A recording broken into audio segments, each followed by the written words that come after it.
Take a left turn. Yeah, you're right. Good evening, everyone, and welcome to the Peacedale Museum of Art and Culture Spring Lecture Series. I'm Lisa Fiore, President of the Board of Trustees. As we celebrate our 133rd year, we remain South County's oldest museum. We are delighted to say our doors are open and our collection is preserved and available to our community and beyond. Our main mission is to educate young students in history and offer a window into our multicultural world. That's where our Vice President, Mary Cocroft Brown, has been invaluable as our education coordinator, along with fellow trustee Louise Weaver and many other wonderful volunteers. Karen Ellsworth, in the back, is our creator of our speaker series, as well as our terrific newsletter editor.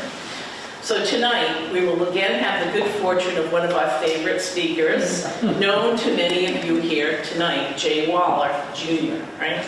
Junior. Jay is a senior archaeologist and principal at the Public Archaeology Lab, as well as actor and marksman in the latest Nova Scotia 250th anniversary of the Revolutionary War weapons, the military technologies that helped propel the colonies to victory, from ground-based musket to the world's first military submarine. It's fascinating. If you haven't seen it, just go to Nova and you'll be able to take a peek at it. Jay's topic will be conflict archaeology in the Battle of Rhode Island, which I know little to nothing about, and look forward to learn more about our small but very historic state. We're delighted to welcome Jay back to our museum gallery. Welcome, Jay. Wow, I don't know who Lisa just introduced, but I like that guy. Well, hi everyone. Thank you very much for coming out tonight. There's nothing worse than putting together a presentation and you have one or two people in the audience. So thank you very, very much. I know some of you have seen me speak before. Generally, as Lisa mentioned, I've been actually this month, I celebrated 30 years at PAL. Started working as an archaeologist in '93. So it's been 32 years I've been in the field. And the majority of what I do is Native American archaeology, and I still do that regularly. However, you know, I have been doing some conflict archaeology as well. So I thought I'd deviate a little bit from a typical talk I give, and we'll talk a little bit about conflict archaeology. And Lisa, you said you didn't know anything about conflict archaeology? Well, I'm going to make you all conflict archaeologists before the night is through. So as we all know, the remote's not working. There we go. Last Saturday, April 19th, 2050 was of 2025 was the 250th anniversary of the beginning of the American Revolution. Although I will not be speaking on that tonight, there are some interesting connections. I will be talking about the Battle of Rhode Island. And so I start by saying, okay, what is the connection to Bunker Hill? Not Bunker Hill, but to Concord and Lexington. Well, there were a number of players that were at both. Among them, right over here, Lieutenant Colonel at the time, Francis Smith. He was the one who actually was given the order by Gage to go and seize all the stores at Concord. He led one of the contingents of the Battle of Rhode Island. We have General George Lord Percy, who wasn't there at the Battle of Rhode Island, but he was in command of he had the Rhode Island British Command for a little bit before he gave it to Prescott, who, great story of the American Revolution, who was abducted by Colonel William Barton, and then command went to Robert Piggott. And then there was Frederick Mackenzie, who was one of the soldiers in Percy's relief column that went to help relieve Francis on the day of April 19th. Now that's the British side. There are a couple people on the American side that were at the Battle of Rhode Island that you may know as well. Among them were a couple guys, little well-known, not well-known guys called John Hancock and Paul Revere. They were at the Battle of Rhode Island, as well as this gentleman. Now this isn't, we don't actually have photographs of these people. This is a reenactor portraying Major John Buttrick. Buttrick was the militia officer who gave the command at the North Bridge, said, "Fire, God, for God's sake, fire." and started the American Revolution. He was at the Battle of Rhode Island. In fact, he was wounded at the Battle of Rhode Island. So although we're not talking about April 19th, there are some connections that we can honor those that were at Concord and Lexington with our little discussion tonight about an event that happened several years later. I find that interesting myself.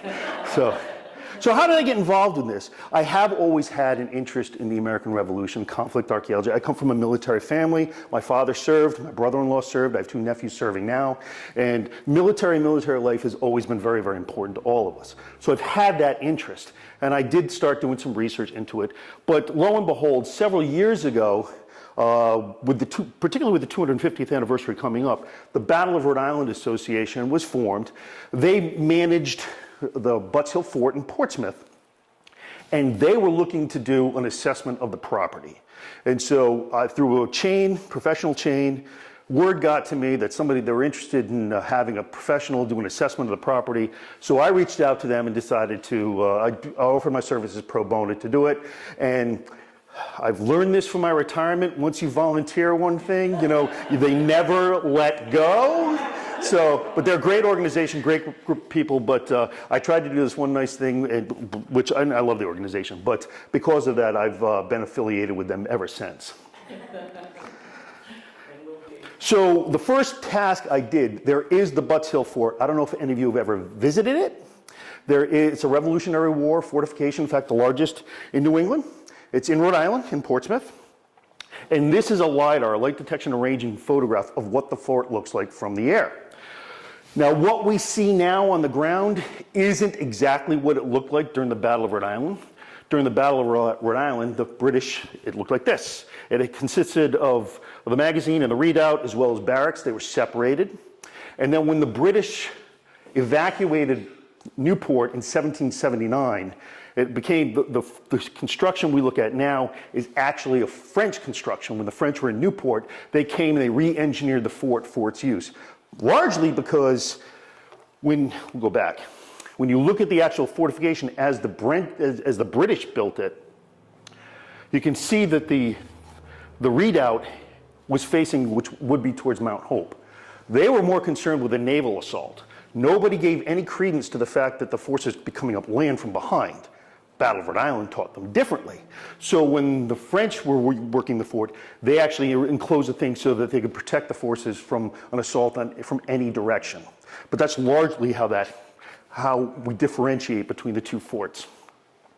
But if you haven't been there, on May 4th, the weekend of the May 3rd and May 4th, they're having a big reenactment at the fort as well, open, free to the public. They're going to have, reenactors, musket shoots, you can tour the ground. So if anybody finds themselves on the weekend of the 3rd and the 4th looking for something to do and have never visited the fort, it's worth seeing. It's pretty impressive structure that's out there. And there are other Revolutionary War fortifications in the state of Rhode Island as well. So why the Battle of Rhode Island? Battle of Rhode Island occurred on August 29th, 1778. We don't give it much credence or much attention. It's really spectacular for several reasons. One, it was the actual first Franco-American alliance of the entire Revolutionary War. It's the first time the French forces, after Saratoga, committed to the war, and they engaged with American forces in a campaign. We don't hear about it now. It's largely because it wasn't considered a victory for the Americans, but not many people are aware that we had this battle in our own state. More surprisingly to me, is we've all heard about Bunker Hill, correct? So Bunker Hill, you had over 5,000 people engaged in that event. This one had 22,000 soldiers involved in that campaign. It's the largest battle that's ever been fought in all of New England, and we don't hear about this. So again, it's, we kind of sweep under the rug those events that didn't come out as American victories. If the best that can be said, it was a draw, but it was a huge event, and it should be recognized. And even those that engaged, that were there at the time, they commented on how significant it was. You can see Johann Dola from one of the Hessian divisions. He particularly notes that it's one of the most memorable in the history of the American war, largely because so much of a larger force had to yield to the courage and bravery of the smaller force. Now, the smaller force was the British force, but they were entrenched in Newport and they had the property. The American and French forces were much larger, although the French really didn't, although they had committed to land forces at the time, they really weren't involved, and we'll get into that in a little bit. Stephen Popp, another Hessian, he describes it they had a major attack from the rebels behind Windmill Hill. There was always shot upon shot, and we wrangled them for some time, hence the title of my presentation. Got it right from Stephen Popp, we wrangled them for some time. And we had to hold out the rest of the day under constant cannon and musket fire. When we hear about the Battle of Rhode Island, hi Joanne, how are you?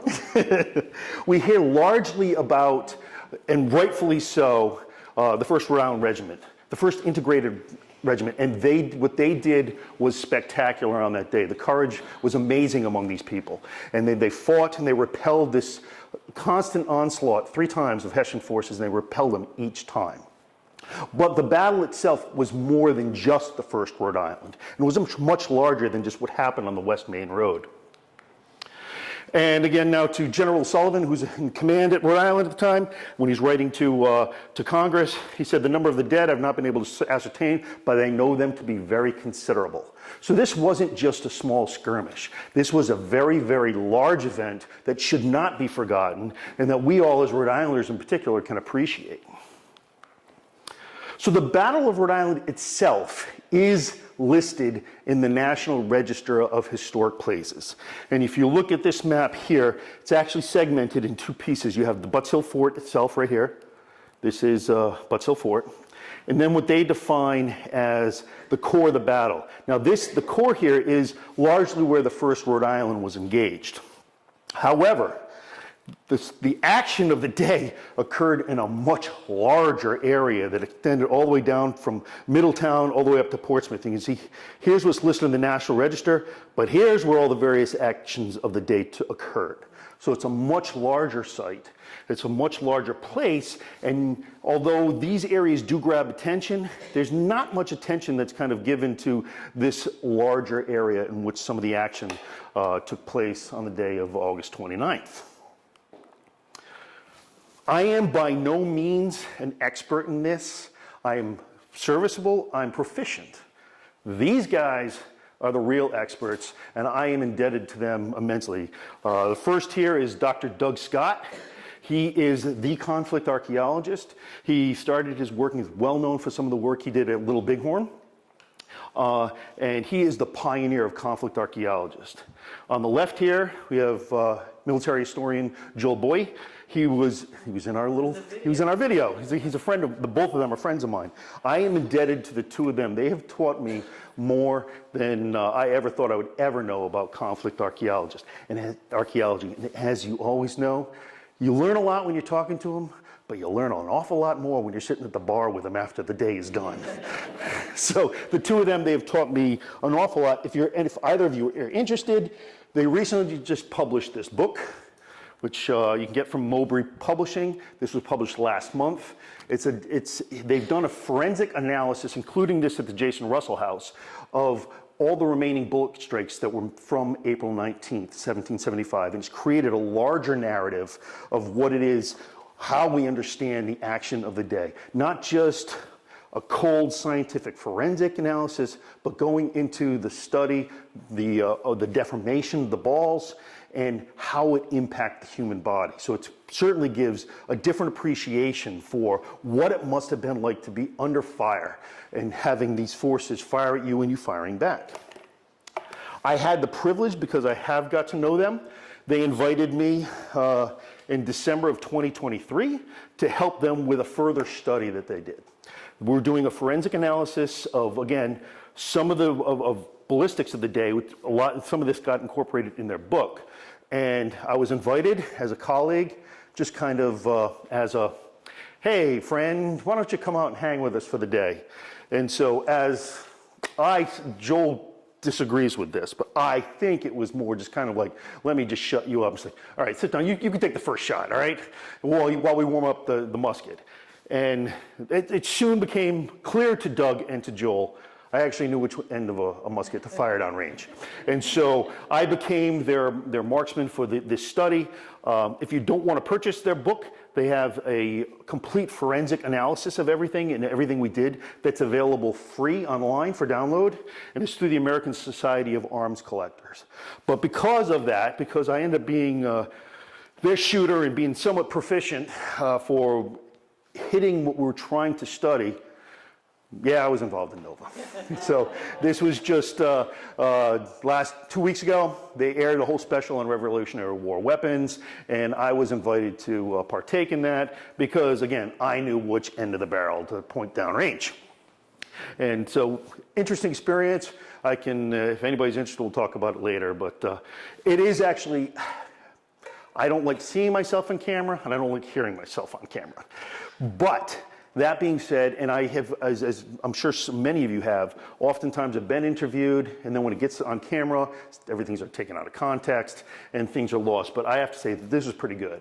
We would have preferred to have done this over a series, so we could have really gotten into more detail. But for what it was a pretty good documentary. So if you haven't caught it and you're interested, check it out. It's you can get it. It's on PBS, on Nova. And last I knew, Nova has a YouTube station, a channel, so you could actually watch it on YouTube as well through their through the Nova station. So archaeological metal detection. I told you I was going to turn you and make you into a conflict archaeologist.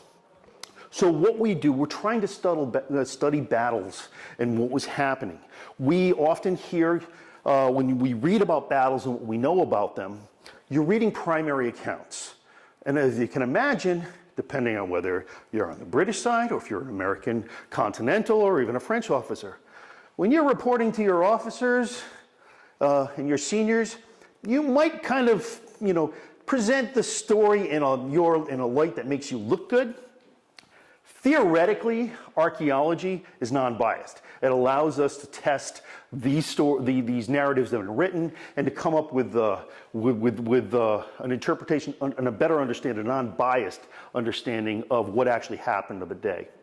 Now, we use metal detectors. Metal detecting is a tool, but it's different from just going out there in a park with a metal detector. What makes us different? Well, for archaeology, metal detection archaeology, it's not about the things. It's not about the things at all. It's not about finding that musket ball. It's not about finding that French flint. It's about questions. What are we trying to ask, and how do we answer those questions through archaeological methods using metal detectors? It's systematically. It isn't just going out there and chasing what we think are the fun things out there. You set up grids, you look at lines, and you find and you study your lines to investigate an entire area. Because for us, negative evidence is as important as positive evidence. So it's equally important to know where things are versus where things were not. So we do systematic studies so we can really get a better understanding of how things were structured on a battlefield or just on any archaeological site in general. For metal detection, as opposed to collector-oriented activities, the artifacts are recorded individually. We don't take a bag and just pop everything we find into one pouch. Everything is recorded and documented individually to preserve spatial relationships on the field. And by using that, we're able to figure out where things happened and troop movements and where the actions had. We're not interested in those individual balls as an aggregate. We're interested in them individually and spatially where they can be found. And studying the spatial patterning allows interpretation of what happened. The artifacts themselves, they don't end up being in somebody's cigar box on a shelf that nobody ever gets to see. We clean them, we examine them, we analyze them, and then we catalog them. And these catalogs are made accessible. Assemblages, the artifacts as a whole, are curated together, and they are made available for future study. We have the capability of answering certain questions now.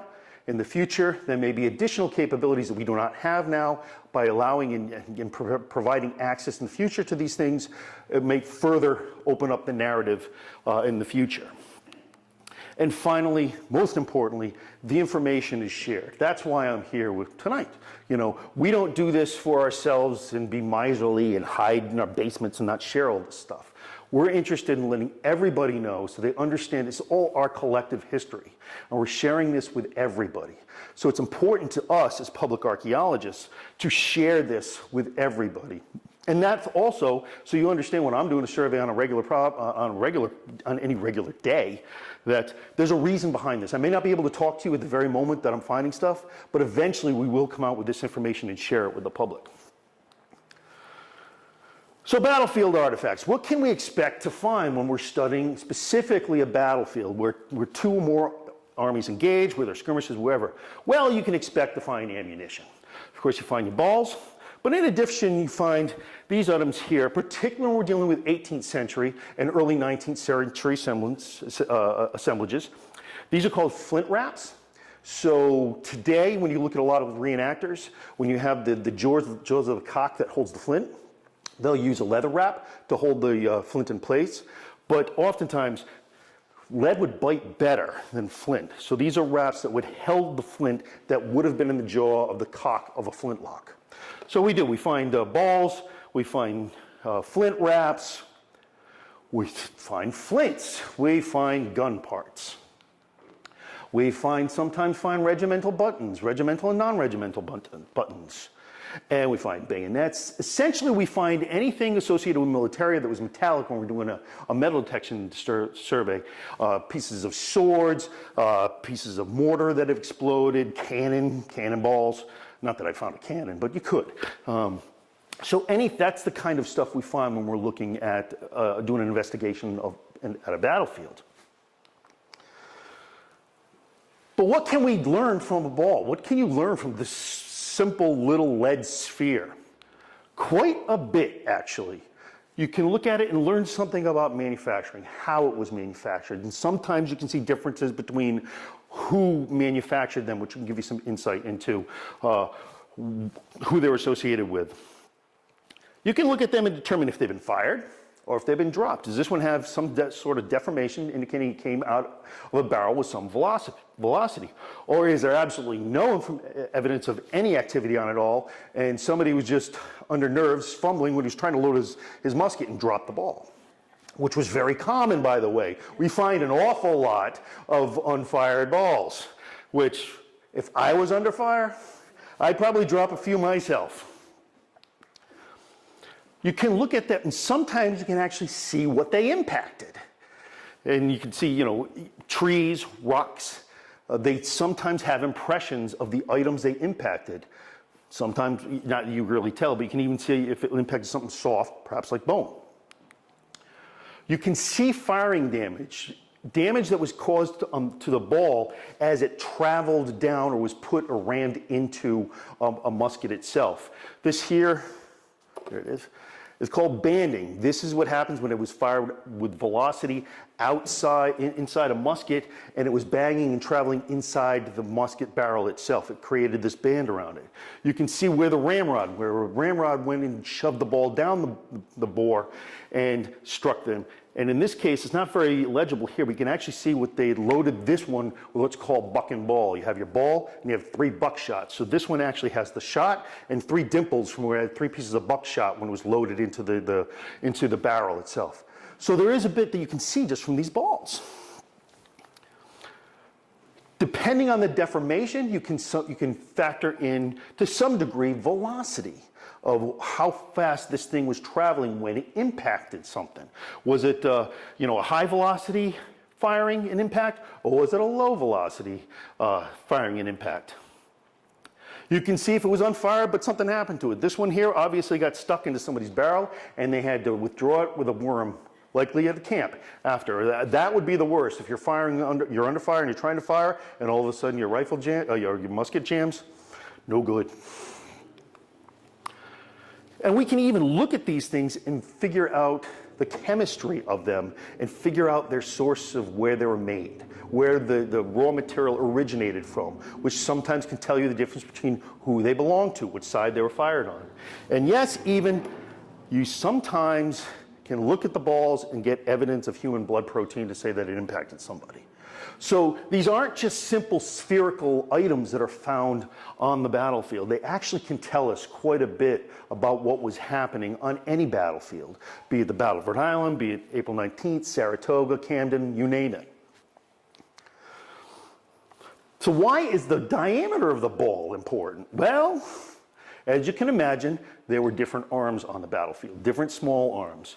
During the Battle of Rhode Island, and for a large part of the war, we had these two guns that were the workhorses for the two sides. You have your French Charleville, and you have your British, in this case it's a short land pattern musket, but the brown, more commonly known as the Brown Bess.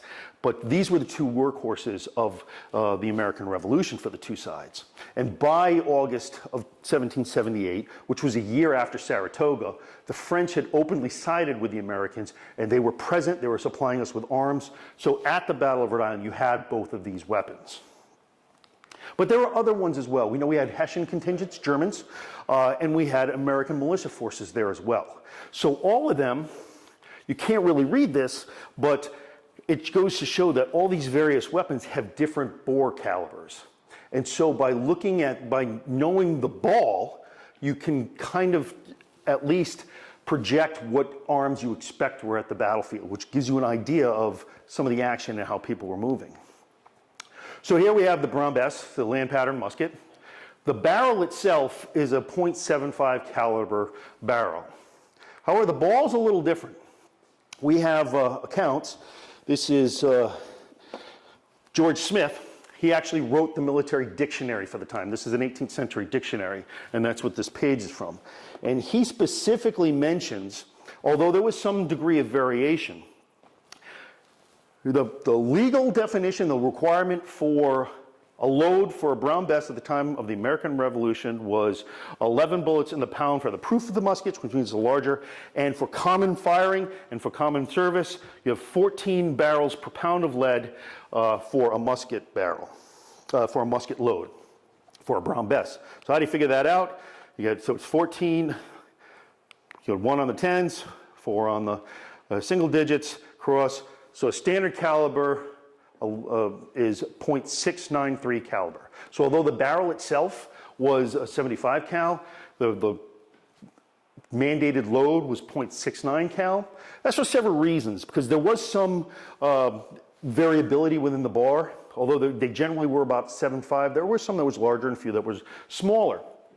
However, black powder back then was notoriously dirty, and it didn't take long for your barrel to foul, meaning that the resin, the residue from firing would gum up the barrel and it'd constrict the narrow size of the barrel. By using a .69 caliber, and these are smoothbore white arms, they're not rifled, you could get more shots off by putting them in before you'd have to clean the barrel, and that's important when you're under fire. So then we have the Charleville on the other side. So for them, we know that the Brown Bess, the ball size was .69. The caliber bore of a Charleville musket is .69, so it's a smaller barrel diameter than that of the Brown Bess, and they would use .64 caliber balls. So when you're on a battlefield and you look at these things, you can actually look at them and get a good idea. Like, okay, the larger one, that one's British. This one over here is French. If you're looking at a site where you're having French against the British, you can actually look at the balls and pretty much have an idea of what right away what the ball, who fired that and what side that was from. But among the Americans, particularly, well, now if we go back to April 19th, but even during the militia service during the war themselves, they didn't have a standard weapon. The militia themselves, they were obligated under mandate to supply their own weapon, their own firearm, firelock, and so they generally would purchase something that they would use themselves. They had fowling pieces, so they could, when they weren't using and reporting for militia service, they could go out, they could hunt with it, they could hunt their deer, they could hunt bird. So they had their own, and they were not standardized. There was many different gunsmiths around, and they were not standardized. So here's an example from Joel and Doug's book, and this is an account of pounds per ball that they requested right before Bunker Hill. And you can see this chart over here that you got the Several of them, yeah, would have been fit into a Brown Bess, and some of them maybe even a Charleville. But they had a wide range of weapons. And there's a large range of ball sizes that were present. So now you can probably discriminate between French, English, perhaps fowling pieces and American pieces. So now you're getting a better handle on the action of the day, who may have been there, and where people were positioned on the battlefield. But what do you do? This is all well and good. We have this perfect spherical thing out there. What do you do if you find one that's hit something that's completely deformed? You can't put the calipers on to get a nice .69 on there. It's like, well, thankfully there's a way, and it's mathematics. So a colleague of ours by the name of Dan Civilich, he went through and created a whole mathematical formula based on the lead content of the time, and using what we call the Civilich formula, you're able to determine the caliber of a round, the bore diameter, based on weight alone. And now that assumes there's no lead loss, because there were times when a ball would hit a rock, it'd split, so you'd have a smaller piece. But if you think you have the whole piece and you can weigh it, then there is a way to actually calculate its caliber, so you can figure out the caliber of these misshapen balls. And which, again, that's important, particularly when you look at fired balls. It's like, okay, you really want to know, this one was fired, so it was in combat. What's its caliber? Who fired this shot? So now that you all are conflict archaeologists, let's talk a little bit about what we did. So the Battle of Rhode Island, as I said, is much larger than the National Register listed district itself. So here's the outline of it on Aquidneck Island. And through my associations with the Battle of Rhode Island Association, and in particular, I'm indebted to Jim Stearns. He's their programming manager, and he does all their public outreach. He took the lead on this and has been getting us in touch with property owners to look at some of the properties that may or may not have been included in the activities of the day. So one was on Freeborn Street. We looked at another on Prospect Lane. And we looked at yet a third location at East Main Union, which is just across from the street where the Portsmouth Historical Society is. But now let's talk a little bit about before we go into our interpretation, let's talk about the events that led up to it. So in December of 1776, we have the British, they come in and they occupy Newport. In March of 1778, almost 2 years later, General Sullivan, John Sullivan, he's assigned command at Rhode Island.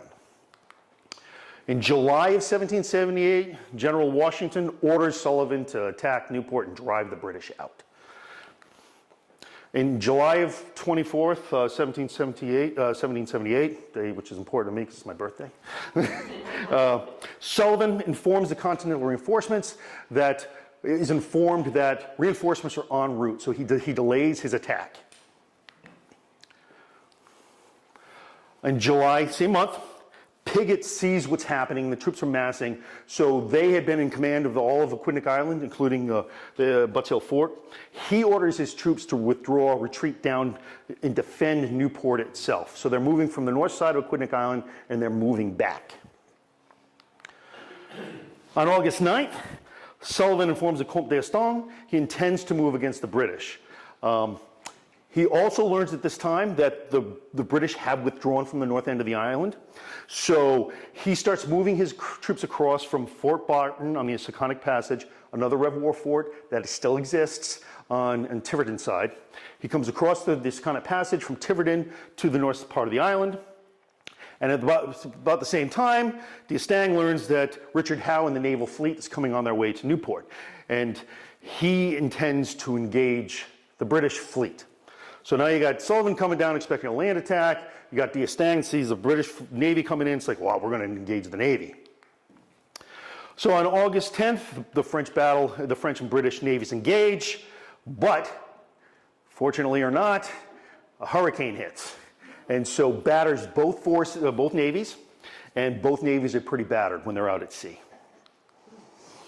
On the 15th of August, same year, Sullivan realized he orders his troops like, all right, without him, we're still going in, we're going in. So he had orders his troops to advance on Newport. d'Estaing comes back on the 20th of August, and he informs Sullivan, like, my Navy's too messed up, we can't help you out here, so we're going up to Boston to repair our fleet. So Sullivan's a little ticked off at that point, expecting land enforcements, but he's not going to get them. And then he realizes he's kind of in a pickle. He's not having the support he needs. So on the 28th of August, Sullivan decides, like, okay, we need to start pulling back from Newport. We're going to head back up the north part of the island. So he starts retreating, and he establishes his command post at the Butts Hill Fort. Next day, Piggott learns that they're withdrawing. General Piggott, in command of the British forces in Newport, but he decides to hinder the American retreat, and he orders his troops to advance up the East and West Main Road to go up to engage the Continental Army, and the Battle of Rhode Island begins. Throughout the course of the day, on the American side, we lose 30 are killed, 137 are wounded, and 44 are reported missing. Among the British, there's 38 killed, 210 are wounded, and 44 are missing. And at that point in time, everybody's tired. Sullivan realizes, like, we need to get off this island. So the next day, overnight, he withdraws from Northern Passage back to Fort Barton on Tiverton, and withdraws over back to the safety of the other side of the Sakonnet River. So that's the battle in a nutshell. I mean, the battle itself, there's a lot of activities going on, but that's the actions, and that's what happened and led up to the advance and retreat. So we're going to go in a little bit and talk about these specific properties. And I have to give kudos, he's not here, but Christian's book on the Rhode Island campaign is the pivotal work on learning about this stuff. And Christian was gracious. These figures are not in his book, but he provided them to me. So I really am indebted to Christian for allowing me to use some of these images. But as Sullivan states in his letter right after the battle occurred, he said, the enemy, having received intelligence of our movement, came out early in the morning with nearly their whole force in 2 columns, advanced into Rhodes, and attacked our light corps. So that was the Battle of Rhode Island. And again, I mentioned that now Brigadier General Francis Smith, who led the contingent to capture the stores at Concord on April 9th, 1775, he's in command on the West Main Road, bringing his forces up to attack the American forces. So at 6:30 in the morning, we have East Main, West Main Road. You have the Hessian, the German contingent going up the West Mains, and you have the British contingent going up to engage the Americans on the East Main Road. By 8 a.m., they've made it as far as Union Street. The Historical Society is right here, and they engage Wade's Massachusetts Regiment, and the 38th, 54th, and 43rd, and 22nd have a little skirmish here, but they continue pressing up the East Main Road and causing Jackson and the others to withdraw further north. On the other side of the island, up the West Main Road, we have the German contingents pushing it and forcing the Americans up on the West Main Road. And over here, by the way, up here is where the first Rhode Island was, and they engaged from redoubt number 5 to repel the Hessian forces. Now we're 9:15. The British continue to push forward. They're moving their way up towards Freeborn Street. Butts Hill Fort would be up here. And another German regiment starting pushing in, trying to flank the forces from the west to east. And note, they did actually have artillery that were coming out here. So they had some small cannon that they were bringing with us. And you can occasionally find cannonballs on the island associated with this. And not only that, but the Navy at the same time was actually firing on the island as well. So there's sometimes some of those balls may actually be naval balls. By 9:45, the British had pushed past Freeborn Street and they were north, and the American contingent was lined across northern Aquidneck Island, across the entire island, engaged in one column facing the English fort. Sullivan's up here with his command post at the Butts Hill Fort. So as I said, the first place we looked at was Freeborn Street. So knowing what we know from the action of the day, who crossed this property and who might have been there associated with some of the action? Well, on the American side, we have a couple suspects. There was Ebenezer Sprout, who's part of Colonel William Shepard's Massachusetts Regiment of Continentals. We had Edward Wigglesworth, another Massachusetts contingent, and we have Colonel John Lawrence, who was a part of the advance guard, who incidentally was the son of Henry Lawrence, who was the president of the Continental Congress at the time. On the British side, we have John Campbell and Andrew Bruce that were pushing their way, engaging the American forces as the Americans retreated. So that brings us to the archaeology. So what we did, David Reese, who owns the property, he gave us permission to go out there to look to see if we might have any evidence of some of the activity that happened on August 29th. Come on. This always works. Or maybe it doesn't. No evidence. Okay, well, we got that.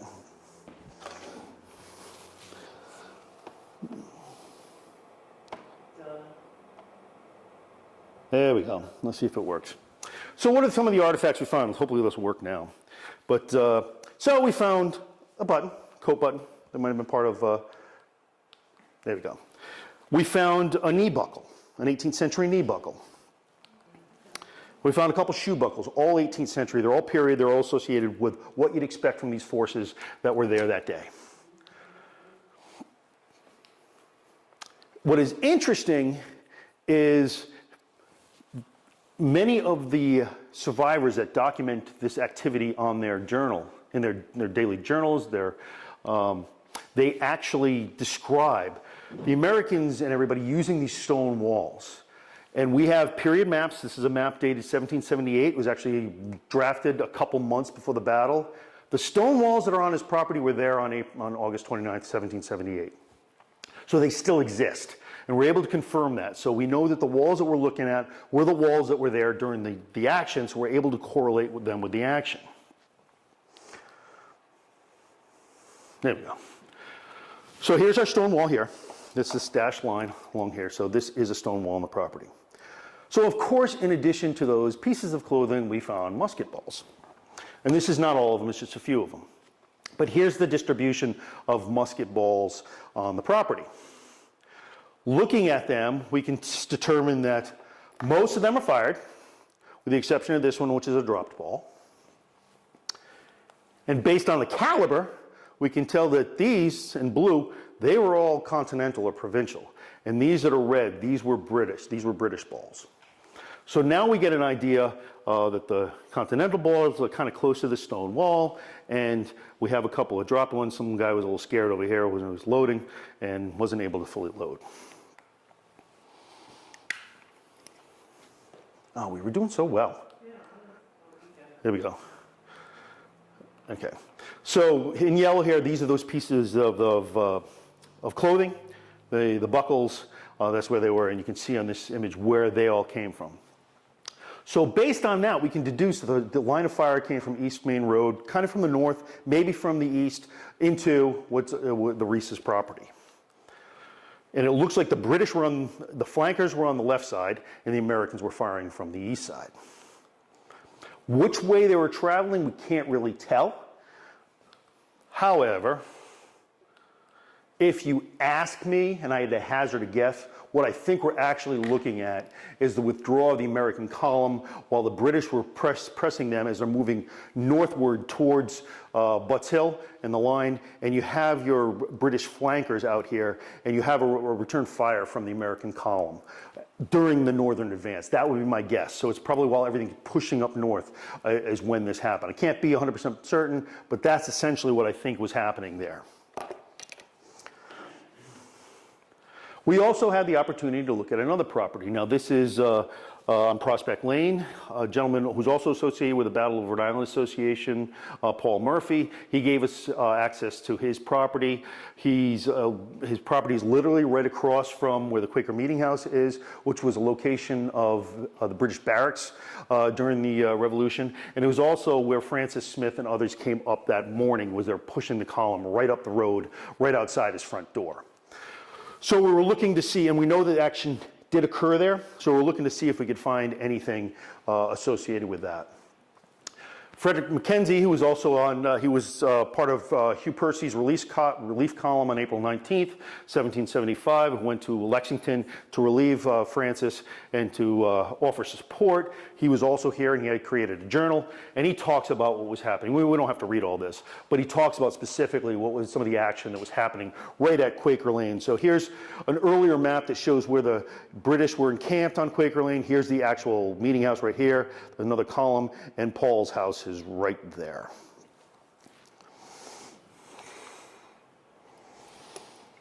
So we did the same exercise. Like, what do we learn? Who did we expect to be there based on what we know? So yeah, again, I showed this map earlier. Livingston's retreating. The British are pushing forward, and they're coming up to Quaker Hill, retreating still. There's Smith again, our gentleman from April 19th. He's pushing the army up on East Main Road. They get to Quaker Hill. There's a little action that occurs as the 43rd, 22nd, 38th, and 54th engage the retreating Americans. And they continue, they go past Quaker Hill, right where the meeting house is, and they move their way up north. So based on these maps, based on what we know from the day, we can deduce that the action that occurred on his property is likely associated with these individuals. We have Wigglesworth, we have Shepherd again, we have Livingston. This is a little earlier in the day, same contingents that were up at Prospect Lane, continuing their retreat. And again, we got Smith. We know Smith was there, as well as several others from the 22nd, 54th regiments. And we do have some potential for some Germans that were sweeping in from the west. So what do we find? We got an iron nut. We got a windowsill bracket. We got a cap to a drink bottle. And we got a cap to a piece that looks like to a lawnmower. So it was real exciting. And we got a shovel, we got a can, essentially, we got a whammy. You know, things were not good, so it wasn't very good. It didn't look well. Part of that, we believe, is because as we were digging the excavations, we noticed that the property, there's a few houses that went in there, so there's a lot of filling going on. So what I believe was happening was they filled the area, and the fill now is deeper than the vertical range rather of metal detector. So it's possible that there is still actually action and materials associated with the battle, but we didn't have any luck, only because it was not within our horizontal limits of what we're able to study. And we don't want to go in and ruin somebody's front yard. We're trying to be very, very polite and thankful while we're out there. But we also did have the opportunity to look at yet another property. This is right where the Portsmouth Historical Society is, and we know that there was a significant action here. It's where the 38th, the 54th, the 43rd, and the 22nd all engaged Wade's Massachusetts Regiment. There was a lot of activity. It had some of the highest casualties of the day at this location, and reputedly somewhere in that immediate area is a burial for those that fell that day. So we were given permission to, let me use my glasses, to look in the nursery had just harvested some of their crop, so they had this open field, so they allowed us to detect in the open area that had just had their harvest taken care of, removed. There was an avocationalist who was out there detecting several months earlier, and he found a early 18th century button in the south fields, so we thought that there was some serious potential there. Unfortunately, we were looking up here, we didn't find anything. And I believe that's largely because we're just a little too far north of the action. We know that particularly the 22nd here and the units, when they came up here and they engaged Wade, they actually made the turn and started pushing Wade up here. And so I think the action is likely why the button was here, is because this is where everything occurred. We're just a smidge too far north to actually find anything associated with the battle. So as I said, you know, negative evidence is evidence. So we're kind of able, basically on the fact that we did the survey but had negative results, we're able to rule out that this was the location of where some of the action happened. So as these fields open up and we're given access to, we want to push down to see if we start finding where in this area we might find evidence and traces of the action. We've been trying to get access to this parcel right here. This is actually the Rhode Island State Police Barracks. They haven't been very, very forthcoming with allowing us on their parcel. And this may actually be the site, possibly. It's one of several hypothetical sites of where that mass burial may be. And maybe they don't want us to find it, I don't know. But no, we haven't been able to secure access to that parcel to look at that yet. And again, here's the action of where historical records, and we assume the core of the action occurred. But we have started relationships with the local community. Just 2 weeks ago, I was contacted by Mr. Derek LaRue, who said, oh, he's like, I hear you doing some stuff. I got a few balls that I found from Portsmouth that might be associated with the battle. So he brought them in for me to look at, measure, and take a look at. And sure enough, I think they are. We got one ball, it's a small caliber, smooth ball. Maybe it's a small fowling piece associated with one of these militia regiments. Or that one could, you never know. In the same area, it could have been hunted. So it could just be a fowling piece that was lost. But it is in the right place. And the center is an impacted ball. It's consistent with what we'd expect from a French Charleville. And the bottom one here, the one all the way to the right, that's a flattened British land pattern caliber ball. So we think that we have another location, and this was just him out for half a day, and we might get opportunities to go out there to further expand the study area as we move closer to the core of where some of the action occurred. And this is all, landowner driven. We get permission from local property owners that allow us to do this under they're just being gracious. It's sometimes very hard. They're afraid that we're going to take their property. We can't do that. So establishing these long-term relationships with people and gaining their confidence is huge in what we do if we're trying to study what's happening on this event.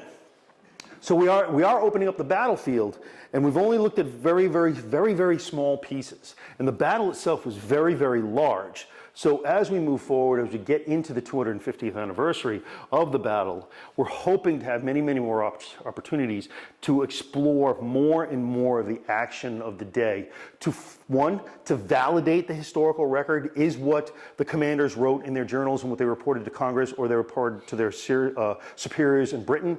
Is it true? Is it accurate? And also, as anybody knows, in the historical record, there's a lot of events that never got recorded whatsoever. So will we have the luxury and be fortunate enough to find locations of actions that never got recorded that we're unaware of? So that's what we're kind of looking forward to and really excited about. But I'm getting near the end.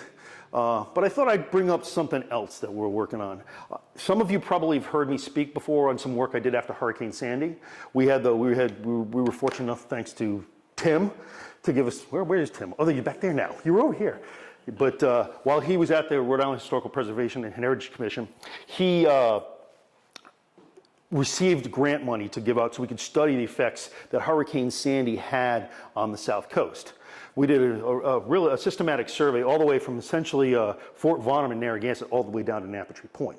Now we did, as you can imagine, we found a number of Native American sites, which contributed to our database of native sites. But we also found this, which was very, very interesting. This is a 3 sols coin it's undated, but this style was only made between 1779 and 1778. And it has this in here. It's stamped with a T-O-B. That's a Tobago counterstamp, which during the 18th and into the 19th century, Tobago was a proofing station.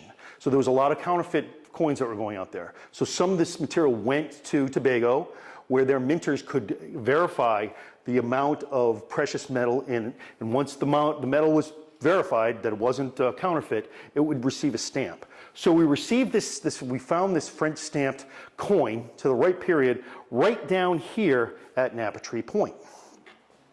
Now, not associated with the Battle of Rhode Island, we do know between 1779, particularly 1780 and 1781, the British had held on to Boston until March of till St. Patrick's Day in 76. Then they withdrew from there and went to New York.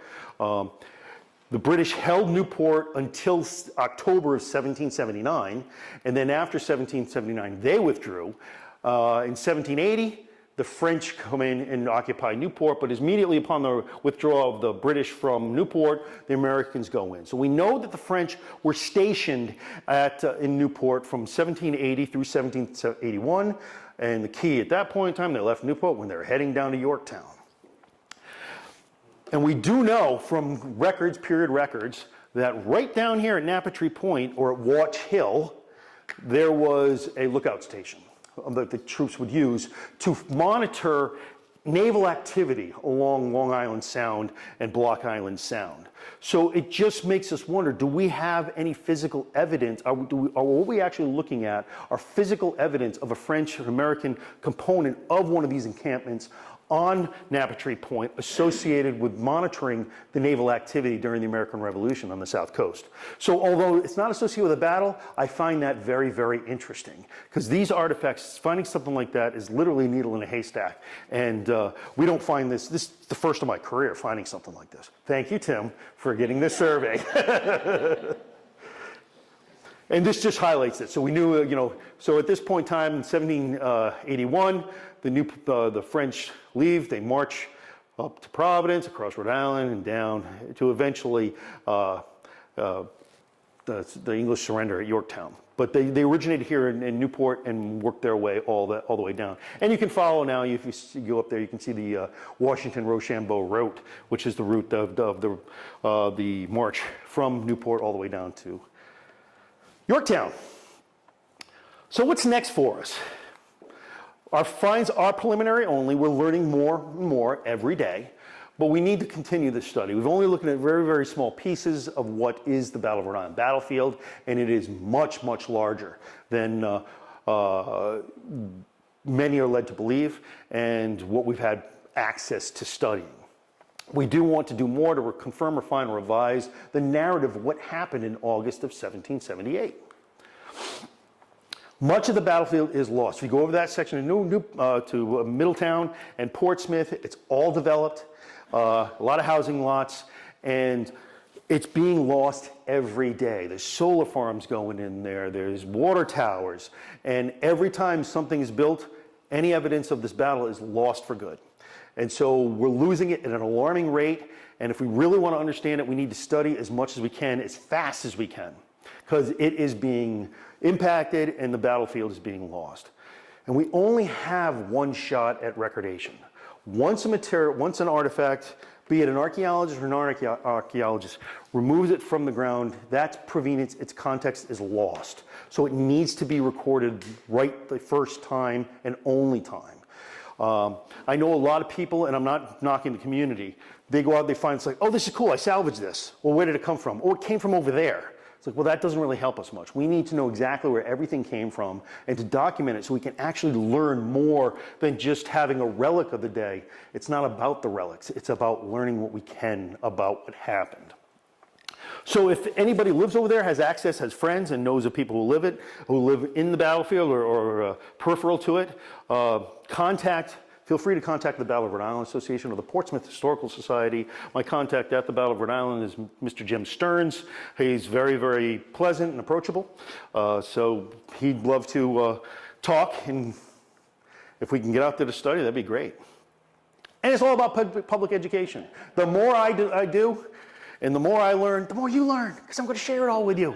And that's my hope and expectation, that we can learn a little bit and really appreciate our own state and some of our own history. I can't tell you, my daughter's now 25, but when she was young, I can't tell you how many times she would say, nothing ever happens in Rhode Island, nothing. And unfortunately, that's what they're led to believe, but there is an awful lot that has happened here, and we have our own unique, amazing history that we should be sharing with everybody. Some of it's good, some of it's really bad, but it all should be shared and we all should learn from it. And my thank yous to Jim, Portsmouth Historical Society, Mr. Reef and Paul Murphy, who gave us permission, Joe Boyd and Doug Scott, who really have helped me out quite a bit, Christian. And this image here, it's a fantastic image of the first Rhode Island we have now at State House by Don Troiani. And of course, all the Battle of Rhode Island volunteers. That's it. I'm sure I put you to sleep. So I'll open it up for questions now. Yes. Hey. When you discover a round or ball or whatever you want to call it, and you know that it's British, do you have any idea of how far it has traveled? In other words, does the destination of that ball tell you where from where it was fired? It can, yes. Particularly when you're looking at from aggregate, because you can actually find, when you start finding lines of balls, you can figure out, okay, where the armies were projected. Now, there is some supposition in there, and you have, because that's all dependent upon your powder load. And, you know, each time you load it, there could be a difference of a charge. But generally, there was a standard, more or less, load. So you can use that. And there have been ballistic studies about using a standard load, about how far these things will travel. But what you can do, when you're actually looking at the balls themselves, you can look at them and try to figure out the velocity. You can see balls that have reached terminal velocity and just missed everything and just stopped. And you can see the damage on those. But when you start looking at, one, the lines of where a volley had gone, where it ended, and then we go to the other end, believe it or not, you know, when you're under fire and you have your armies there, a lot is not lost, not just the balls, but, you know, buttons are knocked off, you rip buttons and things like that. So when you look at the volley line and then go back and seeing what dropped artifacts are associated with it, you can kind of figure out where the lines are, and you can figure out the distances, and that helps us reconstruct the actions of the day. Thank you. Hi. Seems like there are an awful lot of men who deserted and went home. Whatever happened to them? Well, Did anybody ever go after them? Or? some of them did, yeah. It depends on where you're talking about and what side. But there certainly were a lot of deserters on both sides. And both of them, you know, if you were caught, and from the other side again, if you were deserted, like you often paid the ultimate price. Not always, but so sometimes when it was possible, they would go after them. Oftentimes, they were captured again, and sometimes some of them just got away. But yeah, there were a lot of deserters on both sides, because no matter what side you were on, for whatever reason, there was a reason for you to desert. Whether it was because you didn't believe in the politics of what was happening, or whether your side wasn't getting fed and they were, so you're leaving. So it could have been for any reason that you decide to, okay, I'm done. But once you take that oath, if you break that oath, then you're wanted again from whoever you deserted from. Yes. Question. So the casualties, were those people buried in a burial ground right out there, or whatever? What happened to the remains? Oftentimes during this period, during the Civil War, that's when contemporary burial practices, and you start seeing rudimentary forms of embalming. So there was some marginal ways to preserve some remains. So you had a little more time during this period, particularly in August. You die, it's hot, and right away, you know, things start deteriorating. So generally, what we see from American Revolution battlefields, that the bodies were not buried very far from where they fell. So that's why when we're coming up on Ways Division up on Union Street there, we know that from the historical accounts that several from the British side that were killed, they were buried nearby. Where, we don't know. But that was generally the process, that you wouldn't do it right during the battle, but after the battle, you know, either your forces came out or the locals, knowing that they didn't want disease or anything to spread, they would go out and sometimes strip the bodies, but they would take it and they would bury it pretty close to where they fell. And one of the places we've always been looking for, we still don't know where it is Hessian's Hole. That's where the 1st Rhode Island repelled the Hessians and inflicted mass casualties. And we know a number of them died, but we don't know where that mass burial of Hessians was. We know the general area, it's in the area of the Portsmouth Abbey golf course that's over there, but we don't know specifically where on that parcel this Hessian burial, that mass burial is. That's one thing I want to find before I retire. Would LiDAR help at all? LiDAR, not necessarily. I mean, it could. It depends on the nature of how the structure they created. If they just dug a hole that was fairly level and they put it in, it wouldn't give you the resolution to really tell. And besides that, we're looking at a couple hundred years of plowing, which has obscured the original topography.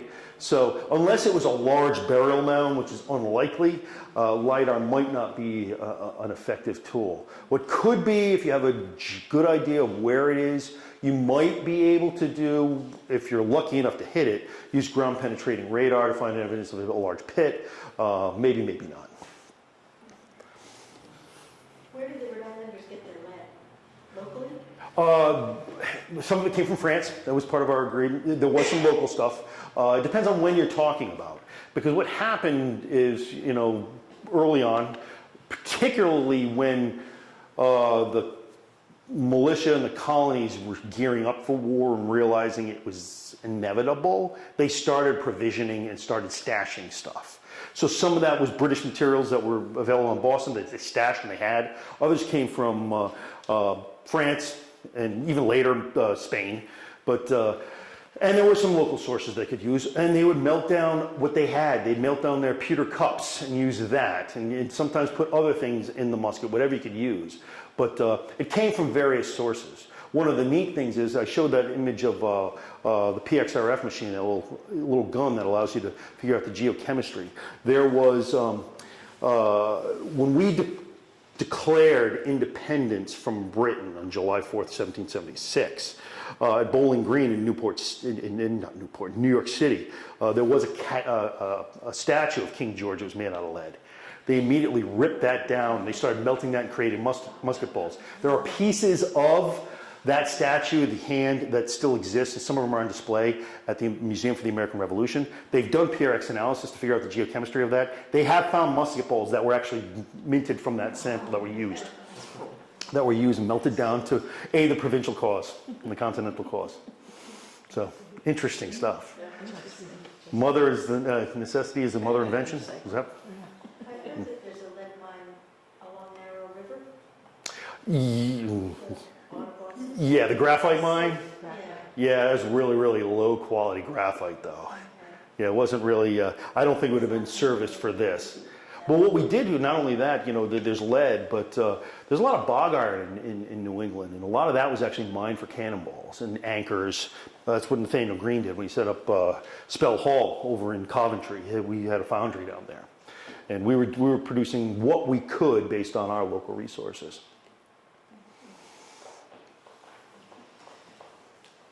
Jay, how far down do you find these artifacts? It varies. It's really property specific. Sometimes they're as simple as they're sometimes 3 or 4 inches. Other times we found them, a foot or so. Generally, there's several different types of metal detectors we use. We use some higher end ones, and generally they only have a penetrating range of about a foot, maybe a couple inches more. So it's generally in that range that we find stuff. But it's very challenging. It's amazing. It's absolutely amazing how much is still left.